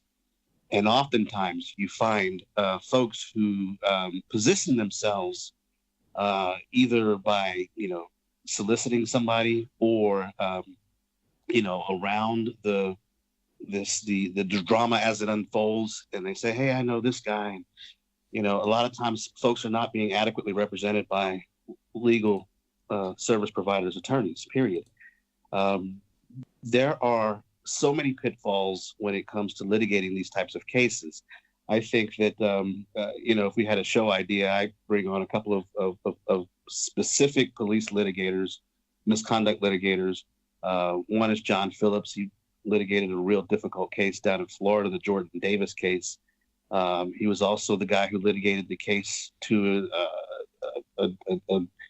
a good verdict, but a bad settlement, not a settlement, but a bad jury award with the gentleman down in Florida, in Tampa, Florida. No, I forget which county it was, but the jury awarded a minuscule amount because they didn't place a value on the person who had been killed. But pointedly, I want to say this. When folks are represented by a lawyer, you're literally saying to that person who's representing you, I don't know much about this, and I'm hoping that you know something about this enough to be able to litigate my situation. And it's important that lawyer has the indicia of experience to be able to effectively handle that type of case. Police misconduct cases, false arrest, excessive force cases, the shootings. The police and the prosecutor's office have an entire army of investigators and resources behind them. It's important that you really understand how that lawyer is going to move forward. And if he's not a communicator in the beginning, he's not going to communicate with you throughout the entire matter. And you need to, get involved with your own search for justice, because it very well may be that it may not come through the legal system. And that's why we offer those three services of trying to get folks legal, spiritual, and wellness help. All of the cases that we get for one reason or another may not be something that can be handled through the courtroom. In this particular woman's situation, she transmitted to us that she had been assaulted by a police officer, beaten by a police officer last night. And it didn't take place last night. It took place over 2 years ago. And she had sought two attorneys, and one of them said that I think that we need to file something. And he didn't file a notice to the municipality to put them on notice that she's was seeking to sue. And so therefore her lawsuit's going to be precluded because they didn't notify the municipality. There may be a way for her to work around that, but chances are there's not, depending on, once we get into that further. But it's important that they know the details and the nuances of your particular jurisdiction. When people call us, they're always asking for legal advice for their particular situation. And one of the things that I constantly say is I want to get them in contact with somebody who practices law in that particular state. The federal law is one thing, but the state also sometimes provides additional legal remedies for violations of your civil rights and for situations like malicious prosecution and for wrongful arrest and for a bevy of things, retaliatory prosecution. Even though the federal law is based on the Constitution, the state law is what's going to be used in the lawsuit, because of the doctrine called the Erie Doctrine, which says that we apply the state's law for that particular type of case. If it's wrongful prosecution, I've got to look up the wrongful prosecution statute for Maryland or for DC, and go from there. And it's important that you can go to wesuebadcops.com. We have a list of lawyers up there. And it's just important that people understand that you've got to get adequate representation, because I always say this, there are three people that are coming and they'll practically knock on your door when one of these situations happens. One will be the lawyer. Hey, I just want to help you, this, that, the other. Most lawyers who specialize in civil rights and police misconduct don't actually solicit for their business. It comes to them because they're of enough reputation and experience that people eventually find them. So most lawyers who are knocking on your door, it's first off, it's an ethical violation to actually go out and hunt down business like that. I would pretty much ignore them. The second person that's going to come is the news media. The news media is going to come. Hey, we just want to tell your story. And they're 9 times out of 10, even if they do get down exactly what you say, by the time they edit it and hack it up and present it the way they want to, it's not going to come out the way that you wanted it to. And it may negatively impact your ability to recover in a lawsuit, because some of your very own words may be used against you.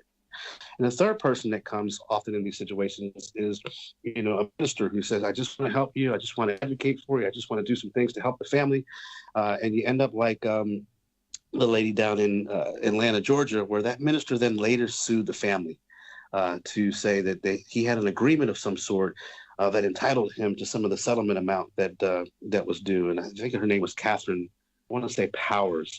It was the Atlanta Police Department that shot her at the wrong house during a no-knock warrant. And there was a minister who literally sued the family for what he believed that he was entitled to compensation because he represented that family.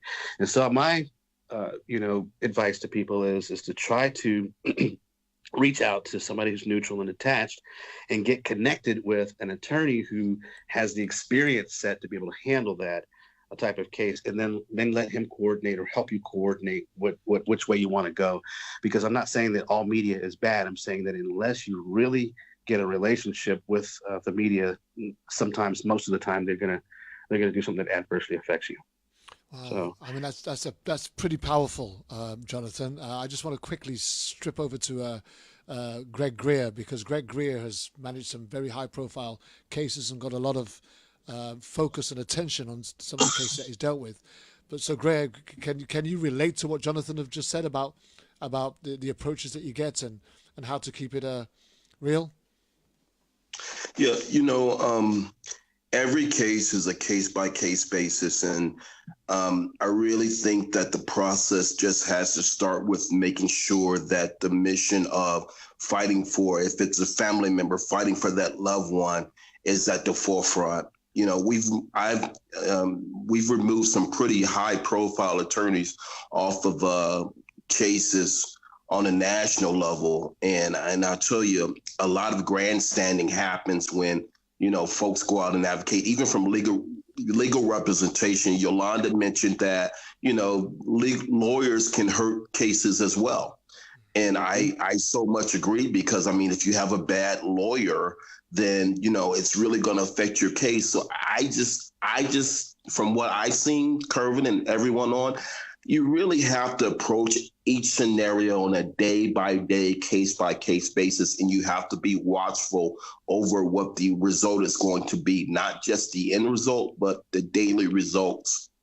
And I do differ with Jonathan just a little bit, that if the case stays alive in the media can be a very good help. But like to Jonathan's point, it is a strategy to deal with media, because while they can be a help, they can hurt you as well. And with folks who don't know the laws, in a lot of these cases, the folks don't know laws. They don't understand.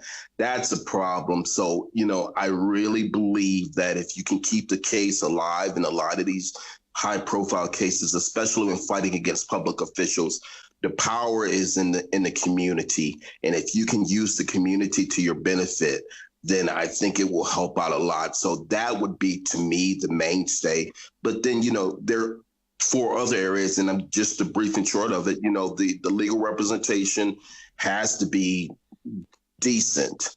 The way that whoever you're fighting against, if you're fighting against a very high profile person, you really have to have the right attorney to tackle that case. And one thing that I would like to say as far as legal representation, I believe that you really should look, if you're in a community, especially if it's a murder case, a federal case against a police officer or even a public official, I really think you should go outside of that community if you can. Don't go into the community, because a lot of the times the attorneys and the prosecutors, they know each other, they have bonds, they have relationships, and I've seen that go bad. So I think you should really try to find, in my opinion, a person who really doesn't have those relationships, or is proven to be non-biased. I agree. Here's the thing. I once had a vision. We once had a vision right here on Issues Today, along with some of my producers about 2 years ago, of just setting up a platform where people like yourselves would be together to be able to advise, support and direct people to get the resources or the support necessary to see them through a particular crisis. And what I see here taking place fills me with hope. And I'm hoping that our listeners and our audience are paying attention here. I handpicked you guys for this show specifically because I believe that you guys care enough and are passionate enough about this thing that we fight against, this police brutality and unlawful killing, that if, Jerry Summers have done it on many occasions where he's been watching the show live, and I've had a guest on here who's talking, and they're really struggling to get an understanding of what they're going through, and Jerry will just pop up in a message and say, send it to me. I'll have a look at it pro bono, and feed back to you. I've directed a lot of people to Jerry that way. What I would be looking for is for a team of people skilled in their area of expertise to be able to come together almost as a little group that says, right, okay, we can direct, we can support, we can advise. And this little group is coming together very well. And I do know that Yolanda is putting together a little group of her own. And this group of women that are working and supporting other women and families is very important. I'm hoping that, Yolanda, you're getting a real kickback from what we're talking about here as to how you yourself in supporting these mothers, because it must be very difficult when you've got a new mother that's come to you and her child has just been killed, or they've just been made contact with you over something that happened a year or so ago, and they've really had no footway into this, and now they're looking for help. And how do you get this in the public arena? How do you get a focus on this? How do you get this up and running? How do you get a momentum going? But if you had the expertise of the Jonathan Newtons and the Greg Greers and the Jerry Summers and the Alex Salazars, who all have experience in the battle and the infrastructure and the institute that you're fighting against, would that not give you a greater power and resource in order for you to move your project forward? Yes, it will. And I consider that I do have all of these gentlemen's help now that you chose to bring us together. And it is very difficult to help somebody, and I use all the experience that I have over the 6 years that I've been in this fight. And I try to benefit everybody from it, point them in the right direction, veer them away from mistakes that I made. But it is a task, because every state has different rules. Every city has different rules within a state. So, we're always playing a game of catch up, and we need the benefit of these gentlemen and their help. And we do need somebody that's willing to look at somebody's case pro bono, because not everybody has resources to pay for that.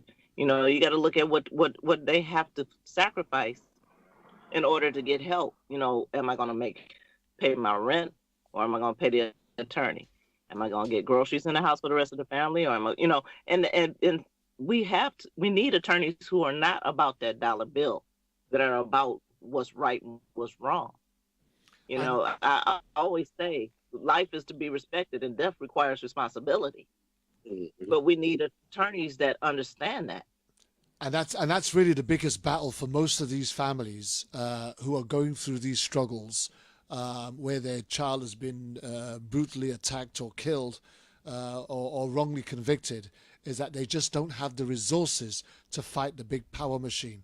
So how best can an organization be made available to an individual who's stuck in this ruck? I mean, because that's the real fight, right, Greg? So Kervin, I everything that Yolanda just said, and what you just summarized, Greg hit on it too. Finding the right legal help is not about finding a celebrity lawyer. What I found over the last 3 years was some of the celebrity lawyers who are the most seen were some of the most, I'm not going to say ineffective, they were just non-responsive. But some of the ones who were behind the scenes were doing things that were getting people results. And so I learned right off the bat, I don't want to be a celebrity lawyer. I want to be the guy who's looking at the law, and I want to be the guy who's writing the briefs and the motions and arguing the cases that's getting results and delivering for people. And a lot of times you're not going to see that person because they're too busy, frankly, to be in the media and at the Beyonce concerts and stuff. They got to be in the trench. And so having said that, and also recognizing what Yolanda just said, this does boil down to resources. On the preliminary side of looking at cases, it's about a screening process. When an attorney tells you that he cannot take your case, he's not telling you that you don't have a case. He's literally saying that he can't take it because he might not have the resources to be able to see that case through to trial. And there's an entire show that needs to be done about what it really takes to litigate one of these cases, so that everybody understands how we proceed and what we need to do in order to proceed. I would invite a couple of attorneys that I know that really practice this on a day-to-day basis to come on and elaborate about what it takes and what they're telling you. When you hear an attorney say, I can't take your case, he's telling you one of two things. Either he doesn't see it has merits, or he may not be able to carry the case himself because he doesn't have the resources to be able to do it.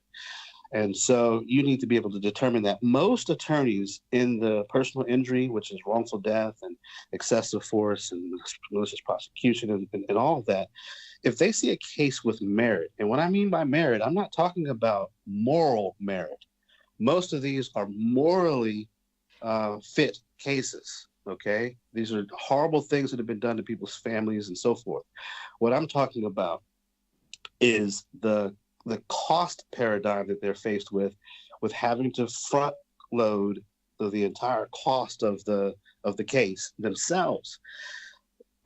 The discovery that's required, the depositions that are given, all of those things, they cost money. We need to start a real, it's not a legal defense fund, it would be a legal offense fund is what I would call it, where we start putting away money to be able to help people determine whether they really have something that's litigable. Most attorneys will do that for free as a screening, but here it is. A lot of them are screening based on their capacity and not based on really what are the merits of that case. And that's important to know. They're screening on what is their capacity. And then the client or the victim's family, they get frustrated after hearing, I can't take that case, I can't take that case, over and over and over again, until they maybe run across somebody who's less skilled to be able to take the case, who takes the case, and then they screw it up. And so we need to look at ways that we can start creating a fund that pays for, screening, because that will cover somebody like Alex to go out and actually do the investigation preliminarily to see if we've got it. I always tell people, listen, you're talking about going to trial. This is not a I think, I feel, I hope, I believe. It boils down to what can be proven, and that proven has to take place. What gets proven has to be proved up with evidence. I need video. I need witnesses. I need something that can be able to stack the deck in our favor in front of 12 people. And so when we get into a lot of the cases, you're seeing that we just have an evidentiary problem. Even if we did get past qualified immunity, we have an evidentiary problem. But all that screening takes place on the front side of it, not as it goes downstream. And another thing is to be wary of the guy who comes along and wants to be on the front side of the case because the media is there. And then they step away from the case as soon as the media is gone.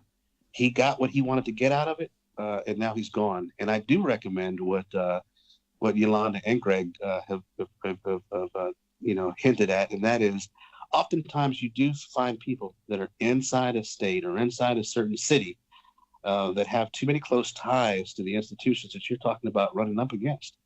And so I would recommend that people look outside those jurisdictions, look outside those states at times for people who have the experience and are willing to fight.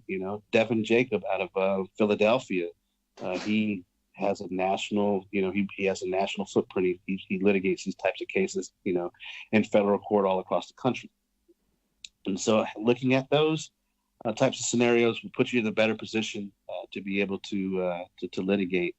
And understanding this, this is the hardest thing that I basically learned in the last 3 years. Just because somebody has done something wrong doesn't mean that the courts are going to grant you a remedy to it. And that's why we offer the spiritual and the wellness help, because our systems of court are not built upon morals. They're built on laws that are created by man that are supposed to be based on morals. And so you find some very immoral outcomes that are deemed legal. And so that's one of the great paradoxes of the legal system.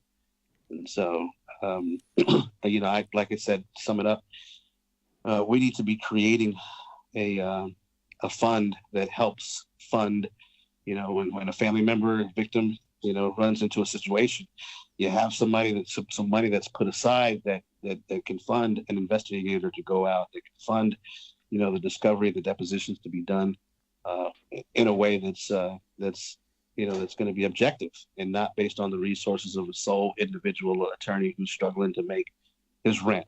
And that's my take on that.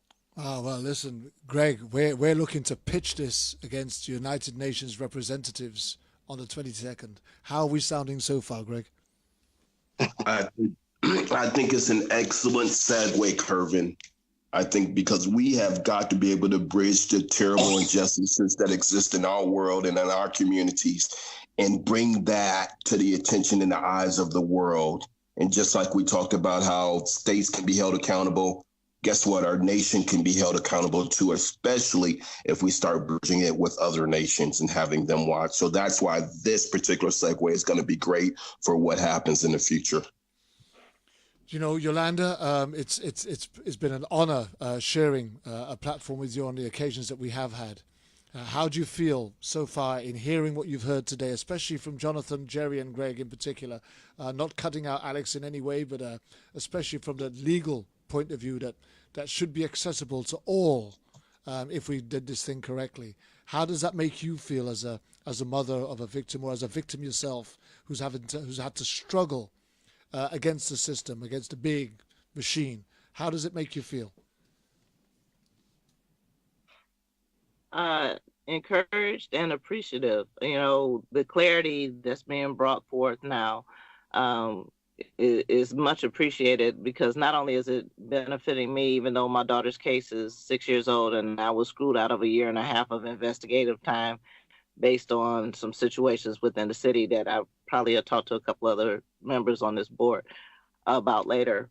But just being able to give that knowledge to somebody else, that these avenues are available to us. That's one thing that is never made clear to a family member of a police victim.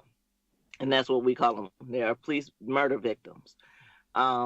Is the fact that, the nuances of the avenues that we have to navigate, they're never made clear to us.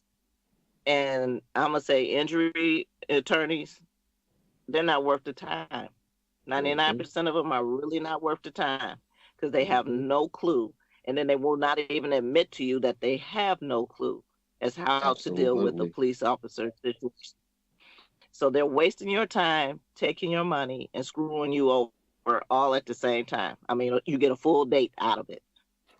And I am one who has suffered that. The attorney, he went after the homeowner's insurance because my daughter was killed at the officer's house. I could have did that myself. The insurance company didn't want to pay out, but the police department jumped on board and ruled it an accidental shooting, so that made them obligated to pay.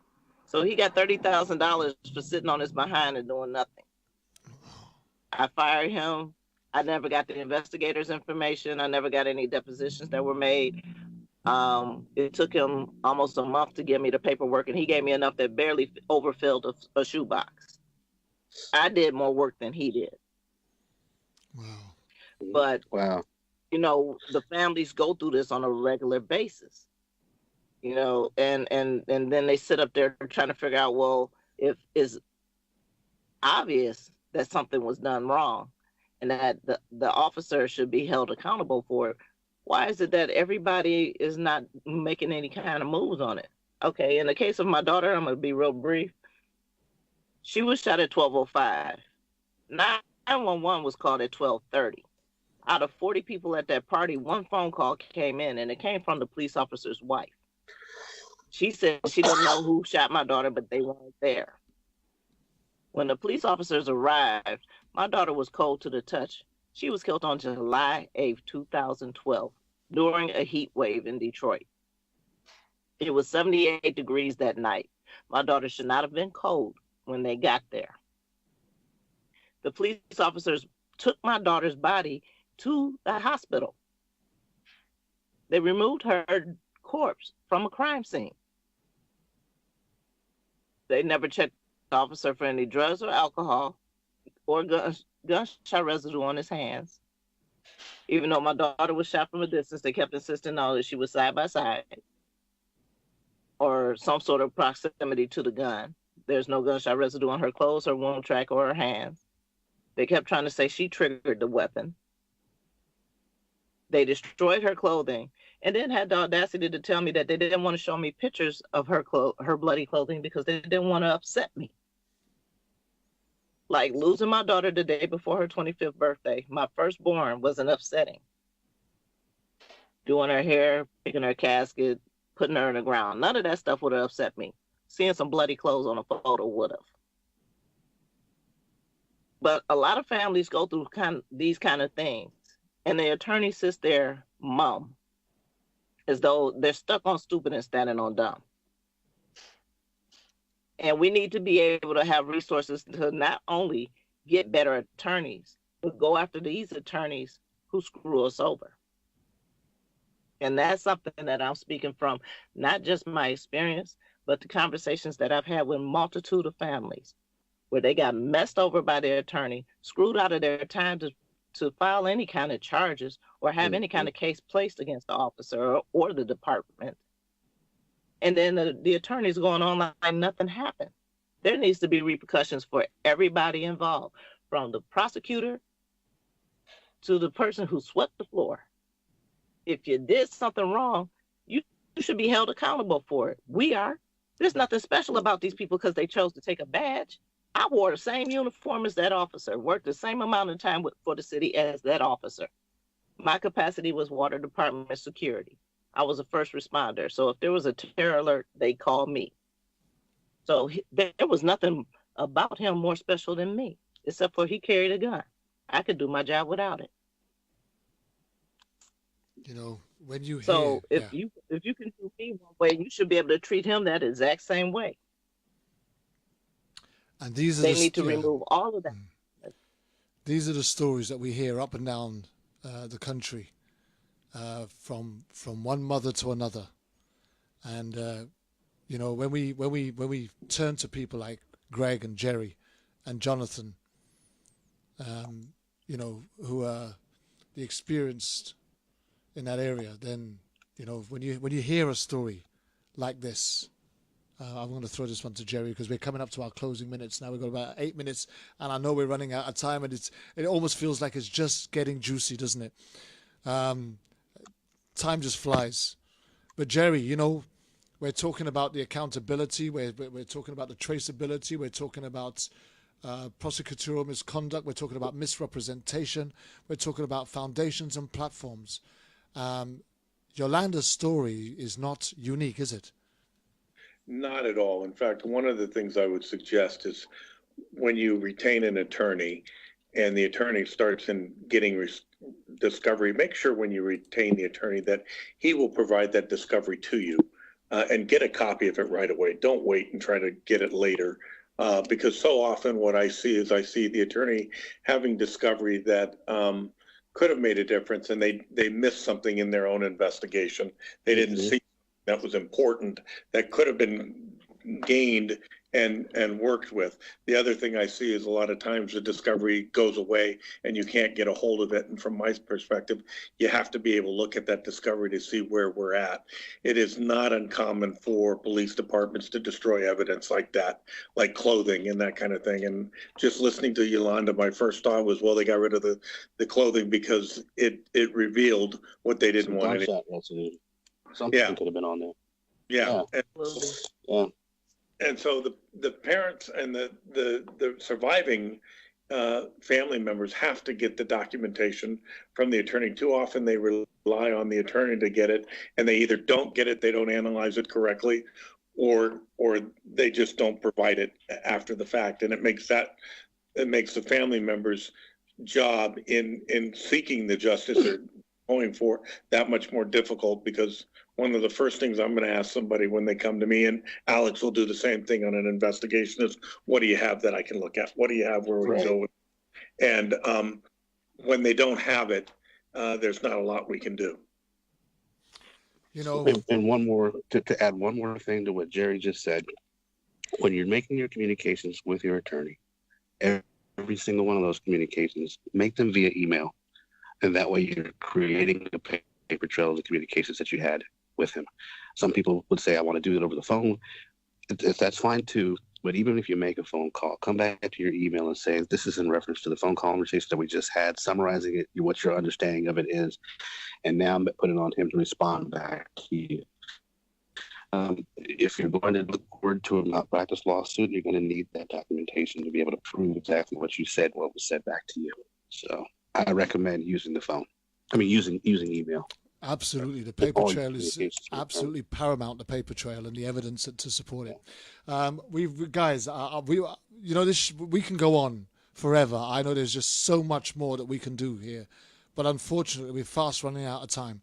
And I just want to leave this last moment for Greg in particular, because Greg was paramount in setting up this show. He was desperate to set this show up. We're quite disappointed that Bruce couldn't make it today, but we're going to, as I said, we're going to reconvene on the 22nd of September with potentially 2 more United Nations representatives.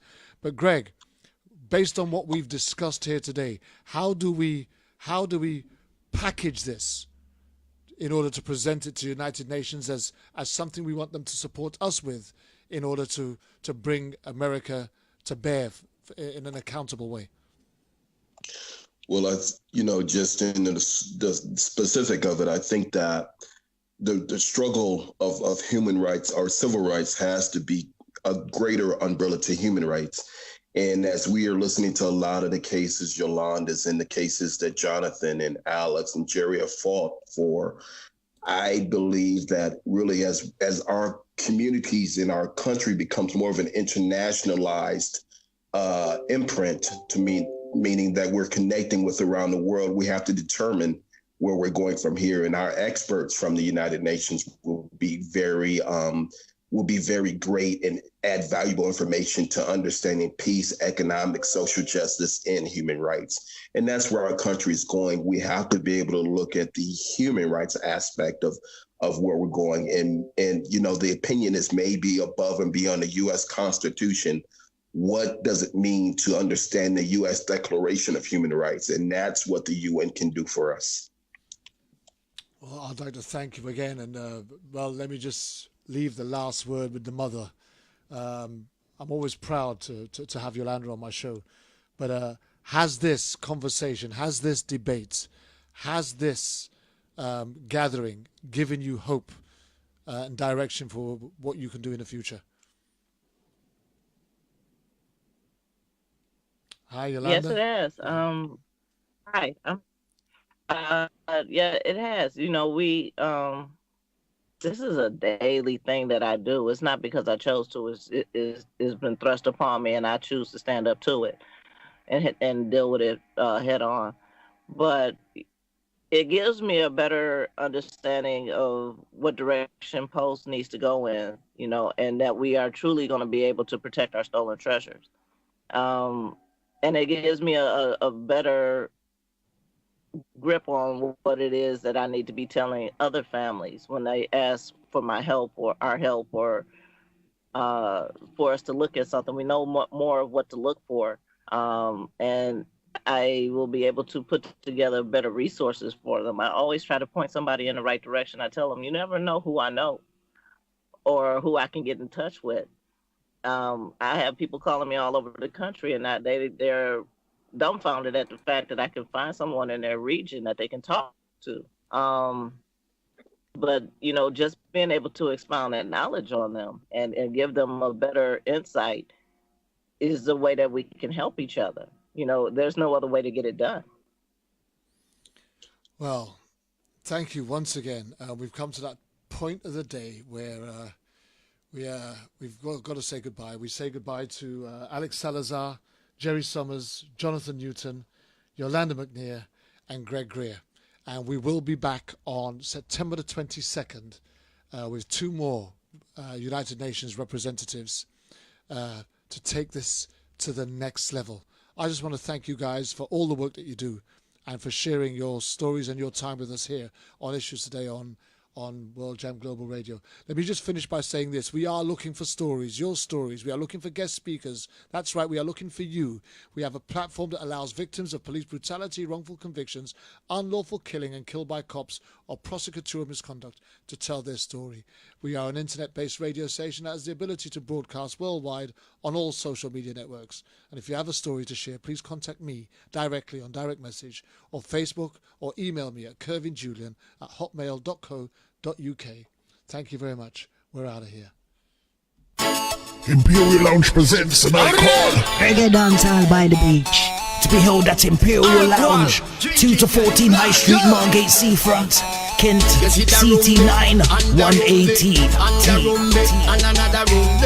To be held on the first Saturday of each month. Your host DJ Matt. Also rotating DJs, Roddy Boone, DJ Happy, and Younger General. Doors open 8 p.m. till late. Free entry all night. Music policy, reggae, dancehall, and a touch of soul. On the first Saturday of each month. Reggae dancehall by the beach. At the Imperial Lounge Margate. Do remember you can also get VIP and Shisha booking. More info on the World Jam Global website. That's www.worldjamglobal.com. Also www.imperialloungemargate.co.uk. See you there. It's the right thing you doing. Rebellious like Malcolm. You see, it's here. You see. New feature coming from World Jam Global Radio in 2018.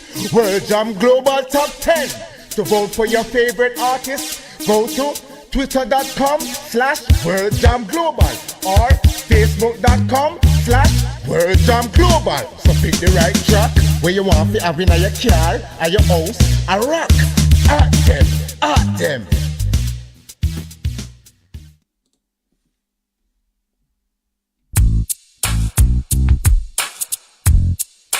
Next week I've got Anne-Marie Grant, Christina Murphy. Following week we're back here again with Alex Salazar, Greg Greer, Jerry Summers, Jonathan Yolanda McNear, and 2 more United Nations representatives. Watch out for further adverts. We're out of here. Thank you very much.